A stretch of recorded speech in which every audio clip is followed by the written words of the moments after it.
So, guys, I want to talk about a controversy regarding All Elite Wrestling. And before I start, I want to say that I achieved one of my lifelong goals. This is going to be really a year of me achieving lifelong goals for me. I went to Tokyo last month. Vancouver was another city that I always wanted to visit in my entire life. And I just achieved over 1 million views on YouTube. And part of that has been, people watching, my videos with crowd reactions. And I want to say thank you to everybody for it. And also, the other thing I want to mention is going into the subject matter, which is that Darby Allin is facing MJF for the World Championship in Everett, Washington. And the reason why he's doing that is because at Dynasty, he won a number 1 contendership, beat Andrade, you can face the world champion. And he decided not to do it at Double or Nothing. He decided to do it at AEW Spring Break in Everett, Washington. And I understand why they're doing this because obviously this is WrestleMania week, and if you have Darby Allin win, it's gonna make some headlines, whether it be good attention and or bad attention. And then the other thing about it is that yeah, I'm happy they went to Vancouver, but just remember a few years ago when they had Bryan Danielson lose the World Heavyweight Championship and get beaten down by John Moxley, it really pissed off a lot of people in Washington. So they don't do pay-per-views in Washington anymore. So maybe they're thinking, well, if we put the title on Darby Allin, it would be actually a good thing because it would make a lot of goodwill to the Washington crowd. But I'm in the majority of saying that this would be a very bad idea for a lot of reasons.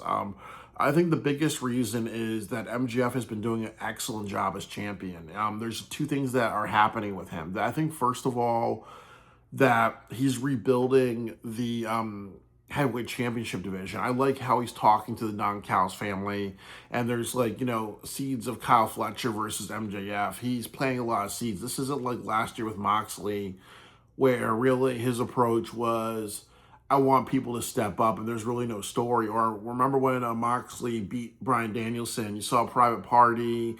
You saw the other group with I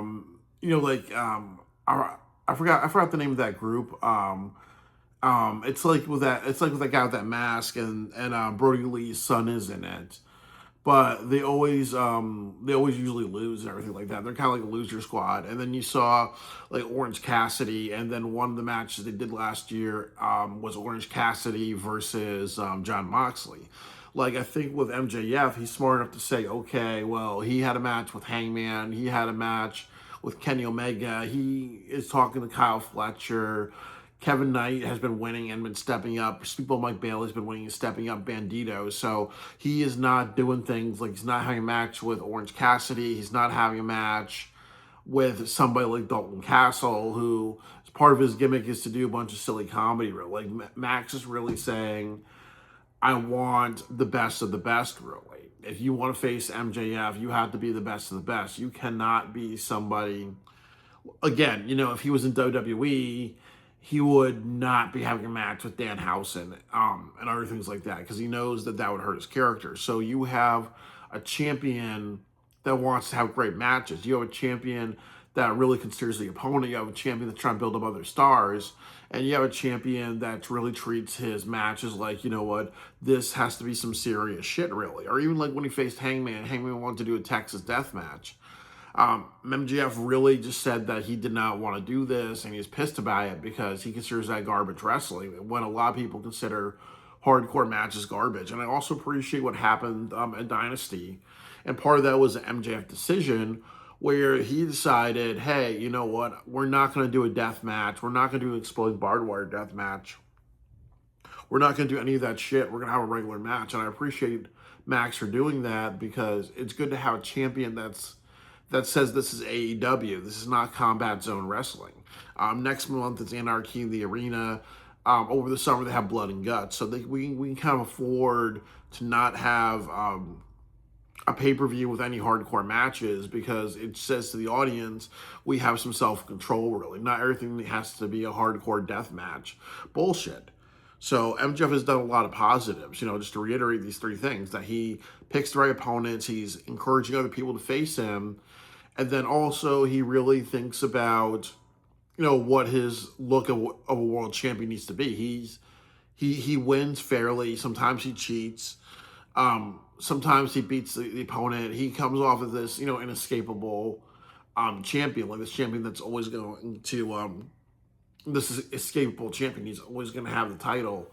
And then the other part of it is that he's not somebody saying, you know what, he wrestled for Combat Zone Wrestling. So he's not that guy who says, you know what, every single match I got to do is a hardcore match. Every single match I got to do is a death match because I was in Combat Zone Wrestling. Like Hangman does way too many death matches. So there's so many positives with MJF being the champion right now. The viewership has gone up. That heavyweight championship has been built in a very strong way, really. So ultimately, why would you just, fuck with that? And then the other problem with MJF, I think one bad thing about MJF is that he's willing to do whatever Tony wants, really. So if Tony wants him to lose, he's going to lose passionately. When MJF needs to say, hey, this is a very bad decision, this undercuts a lot of things. And if they want to do the Owen Hart tournament and start it this week, it's a little weird if you do something like make Darby Allin the champion and then he's the final boss at Wembley Stadium, or if you have MJF and Darby Allin face each other, then you do a rematch where Max get the title back in New York City, in a couple of weeks. So I do think that switching the title around is just not that good, really. So that's kind of like my big thing, really. I think the second big thing I would say is that it tells a better story for Darby Allin to lose, because I think Darby Allin needs to go on a bit of a redemption type of thing. Yes, he is a great wrestler. I really appreciate it. He has a very distinct look. When you think of AEW, the first thing that comes to your mind of an AEW wrestler is MJF, and then also Darby Allin because of what he looks like, really. And I do not consider Sting or anybody else, or Chris Jericho, an AEW wrestler, like an AEW original. Number one, it's MJF. The second person is Darby Allin because of what he looks like. But my point of it is that I think that him losing and going on a redemption arc would be good for a couple of things for Darby Allin. I think the first thing is he needs to really prove to the audience for like a long period of time he's in the World Heavyweight Championship picture. And I think that's good for him because one thing I don't like about Darby Allin is that he switches around titles a lot. Like, I know a few years ago when they had Blood and Guts in Boston, I think he was going after the World Heavyweight Championship at that time as well. And then he went after the TNT Championship. He went after the Tag Team Championship. He was in the Continental Classic. I think there's a point where he went after the trios title, but he always seems to switch divisions a lot. So I think that maybe for like a year or maybe until World's End, you can kind of say, hey, maybe with Darby Allin, let's keep him in one division. I really think that would be extremely helpful, just not to confuse people. I also think another thing that needs to happen is that he needs to learn how to wrestle and how to do main events and how to do a lot of other things, and not it being a death match or anything like that, really. Because, again, this is not Combat Zone Wrestling. He's not going to be facing Shellac with light tubes and fire. He's not going to be facing Nick fucking Gage, really. If you want to be a champion of a major professional wrestling company, you need to say, hey, I can do way more than being Hangman Adam Page. That everything that he has to do has to be a death match. Or look at Swerve. Swerve is a great wrestler. One thing I expect about Swerve is that not every match he does is a hardcore lights out match or whatever, really. There does become a certain point. There is a certain point with a professional wrestler where you have to make sure they can show some versatility. I think Darby Allin needs to do a lot more of that. I think he's on the right path, but he needs more time to have that. It's also like with Matt Hardy and Jeff Hardy. I think sometimes in TNA wrestling, they wrestle way too many ladder matches, or on a pay-per-view, they got to do a ladder match or a ladder spot. Like, again, you can't always do that. Or like with the Dudleys. Like, one thing about Bully Ray that made him a great champion in TNA wrestling, yes, there's a lot of controversy, but one great thing about his championship reign was that he was not throwing somebody through a table every 2 seconds. Darby Allin needs to show the audience and establish with the audience he can do a lot more than just, okay, we're going to have him go through fire. We're going to have him just be smashed around through coffins, or he's going to kidnap people, put them in the back of trunks, and do stunts. Really, like I think that he needs to show more versatility, than anything else. I think also another big reason that is kind of controversial is, like I said, I think the big money match for AEW this year is Ospreay and MJF at Wembley Stadium. Like, this is gonna be the first time of them facing, and if I'm correct, I think they're 1-1. So honestly, I think that tells a way better story than Ospreay, Darby, Allin, or if you do like a triple threat or a fatal four way with Ospreay, Darby, Allin, MJF, and maybe Hangman or somebody else. Really, I think that's just tells a better story, just to have just to really have MJF and Ospreay. A lot of people are actually predicting that. And I also want to just and then just go through my other thing like that. I also think it's going to create a lot of bad publicity, because I think that MJF's doing a great job rebuilding the company.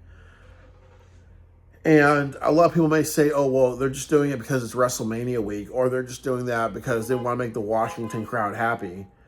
And also, I think that so it's going to be like maybe just, you're just doing this just to, for shock value.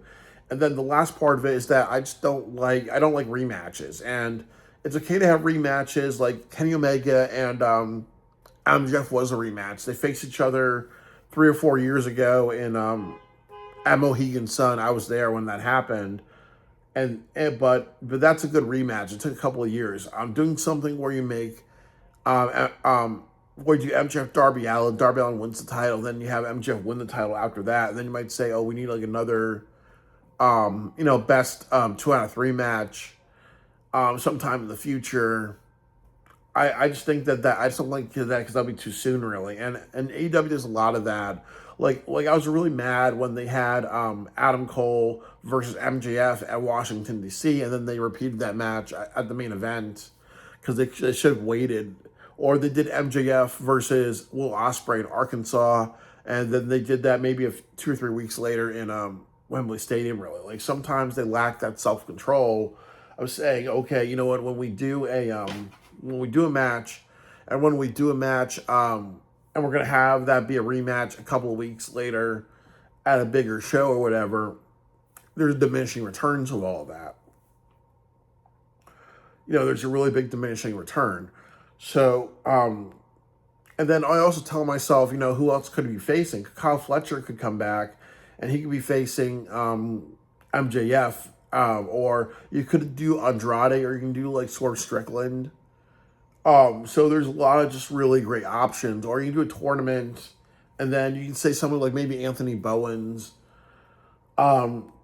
which wouldn't be a good idea, but you try to throw in somebody a little bit different. But I do not like them doing something like saying, okay, well, we're going to have a match, but in 5 weeks from now, we're going to have the same match again on a bigger stage, because that's not that creative. That's not that original type of thing, really. But I think I think the negatives outweigh the positives. It's better for Darby Allin to actually not win the AEW championship at this point in time, really. I think one day he should, but this is not the right time to do it. It's better for MJF to hold this as long as he can, maybe past Wembley Stadium.